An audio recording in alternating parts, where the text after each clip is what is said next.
What's going on, everybody? It's Cody. Welcome back to the channel. Monday's WNBA showdown slate, 10K to first. Kind of a crap game. I'm not going to lie. After bigger slates all weekend, one gamer kind of stinks. But we got at least a 3-gamer on Tuesday, so really looking forward to that. I don't have the odds pulled up for this game, but I imagine the spread is pretty wide in Connecticut's favor. But there is quite a bit to talk about, so let's go ahead and get into it. I don't have update for today's games because I'm recording this right after the early game just started, and I'm doing MMA today, so not just one line to look at. So we'll just check back in on another day. On the Indiana side, Caitlin Clark, 11K. Obviously, massive ceiling. She practically played the entire game. I'm pretty sure she come out for, let's see exactly, so I don't lie to you. She come out and sat for, see, there's 5. She entered at 5. She missed in 1 minute exactly. So played 39 minutes, had a good shooting game. Almost all of her shots come from behind the three-point line. Filled up the stat sheet, 14 peripheral stats, 4 steals, 30 real-life points. Big ceiling for her. It is a brutal matchup, though.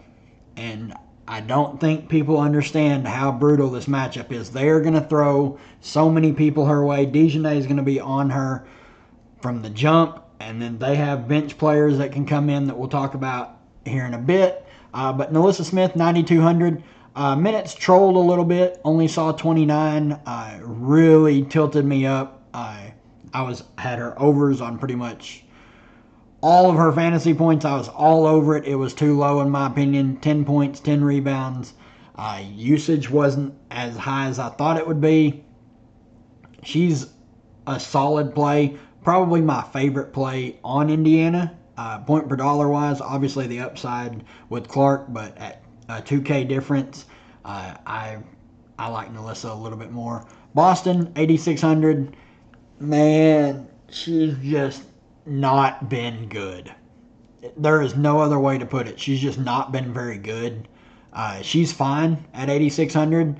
She has mid-30 fantasy point upside. She's going to be out there for mid-30s minutes, assuming no foul trouble, and the game stays competitive. They just don't have the bigs. Kelsey Mitchell is going to be out there a ton, getting a ton of shots up. If you think she's hitting them, she could win you $10,000 because she's always going to come in lower owned. Fagbinley's still out. Wallace is fine. I mean, she did play 33 minutes. They completely trolled their rotation. They only ran 7 girls. Wheeler played 13 off the bench, and Katie Lou played 17 off the bench. They played Katie Lou over Nalissa in the fourth quarter for reasons. Grace didn't see any run. Hull didn't see any run. So that's concerning on showdowns. Obviously, Wheeler and Samuelson are in play for their price. They're going to play mid-teens minutes. If you think Berger gets a rotation and maybe plays well and gets extended a little bit, you can play her. Safe route is to avoid everyone down here. Just not sure they're going to play, assuming the game stays competitive. On the Connecticut side, AT at the top, obviously just a peak matchup for her. I mentioned I figured she would play the entire game against New York. She did. 10, 12, and 7. Good game. The stocks weren't there. The peripherals weren't as high as I thought they would be in a matchup like that. Still a good game from her. Obviously one of the safest plays, probably the safest play on this showdown for sure. Bonner at 10K. Don't mind her as a contrarian spend up here. Really good ceiling. I mean, this one game where she had 19, usually she's going to post 30 or more fantasy points every game but one. So uber consistent. Going to put up a ton of shots. If she's going to post 8+ rebounds, I really like her at 10K as a contrarian option. Bree Jones, 8,200. Really like her. Minutes all the way up to 34 in the close game against New York. She didn't convert it into a lot, but the minutes are there, and the price has not been adjusted. Really like her. Dejanay is fine. Saw 29 minutes again. She's mostly going to be out there to defend Caitlin Clark. She had a good game against them to start the year, but that's when she was shooting the ball a lot more. Don't mind her for tournaments. Harris is fine. She's playing just massive minutes and did not play well. But 16 shot attempts, they just left her out there. I mean, she practically played the entire game. Her and AT played the entire second half. Let's see if we can pull it up here. Harris, the entire second half. AT, the entire second half. Bree Jones got a 2-minute rest. Dejanay got a 2-minute rest. And Bonner got like a 3-minute rest. Yeah.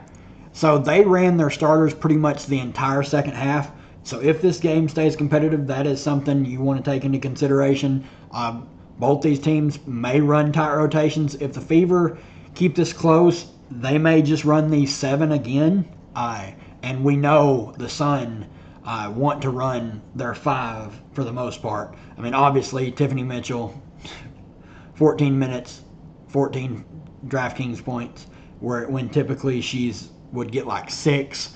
I do think we see some Veronica Burton.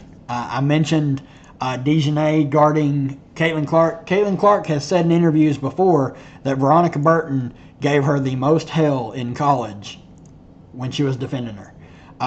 The Sun bring her in right before they play right before they play the Fever. I don't think that's a coincidence. She only played 2 minutes in the first game. I don't expect her to see crazy run, but I could see her playing 6 to 8 minutes and being the fresh body they throw at Clark when Dejanay's resting. She's not very good fantasy point per minute wise. It's more of like a extremely large field dart throw, like you're trying to win 10K. Maybe she comes in, hits a couple threes, gets a steal, whatever, and gets you there. I'm not advocating for playing her, but if you're making a bunch of lines, I might have a little dabble, a little sprinkle. No real interest in Nelson Adota. Banham Jefferson is questionable, but I'll tend to think she's going to be out. If you want to play Tiffany Mitchell and chase her best game of the season, you can. Minutes have been okay for her, double digits in every game for like the past 8. Don't mind her as another cheap option if you don't buy into the Burton revenge or Burton Garden Clark hype. I don't mind playing Tiffany Mitchell there, but that's going to do it for me, guys. Just a little showdown slate. Good luck to everybody.